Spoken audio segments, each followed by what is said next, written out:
இன்றைக்கு நான் ஒரு பார்க்குக்கு முன்னுக்கு வந்து நிற்கிறேன். இந்த பார்க் வந்து செந்தனியில் இருக்குது. செந்தனி போர்த்து பாரி என்ற இடத்துல மெட்ரோல இறங்கி 13ஆம் நம்பர் மெட்ரோல இறங்கி ஒரு பார்க்குக்கு முன்னுக்கு நிற்கிறேன்.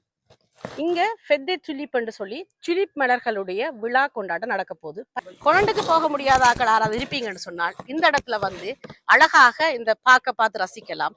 இந்த பார்க் முழுவதுமே துலிப் மலர்கள் நிறைஞ்சு காணப்படுவதோட நிறைய ஆக்டிவிட்டிஸ் நாளைக்கும் நாளண்டைக்கும் ஏப்ரல் 12 ஏப்ரல் 13 நடக்க இருக்குது. நான் உங்களுக்கு இந்த அட்ரஸை மேலே போட்டு வரேன், பாருங்க. கட்டாயம் அருகில இருந்தாலோ அல்ல பரிசுல இருந்தாலோ பரிசுக்கு அருகில இருந்தாலோ இந்த இடத்துக்கு வந்து குழந்தைகளை கூட்டிக்கொண்டு வாங்கோ, காலநிலையை பார்த்து வாங்கோ. நல்ல அருமையான நிகழ்வா இருக்கும். இங்க பாருங்க, வாசல்லையே வெள்ளையும் மஞ்சள் நிற துலிப் மலர்கள் இருக்குது. தொலை தூரத்திலையும் நிறைய துலிப் மலர்கள் அங்காங்கே இந்த பார்க் முழுவதுமாக துலிப் மலர்கள் அழகிய காட்சிகளோட இருக்கும்.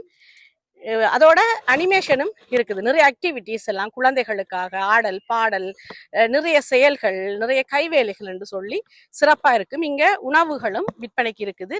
எல்லாருமே வருகை தந்து இந்த விழாவை கொண்டாடுங்கோ, சிறப்பா இருக்கும். குழந்தைகளுக்கு மிக அருமையான நிகழ்வு. காலநிலை நல்லா இருந்தால் காலையில இருந்து மாலை வரைக்கும் பிக்னிக் கூட இங்க வந்து நீங்க சாப்பிட்டுட்டு முழு நேரமும் குழந்தைகளோட நின்று கொண்டாடலாம். மகிழ்வான ஒரு தருணமா இந்த துலிப் விழா இருக்கும். கட்டாயம் வாங்கோ. பாரிஸ்ல இருக்கிறவங்களுக்கு இது ஒரு அழகான ஒரு நிகழ்வு. கட்டாயம் வந்து பாருங்க. வணக்கம்.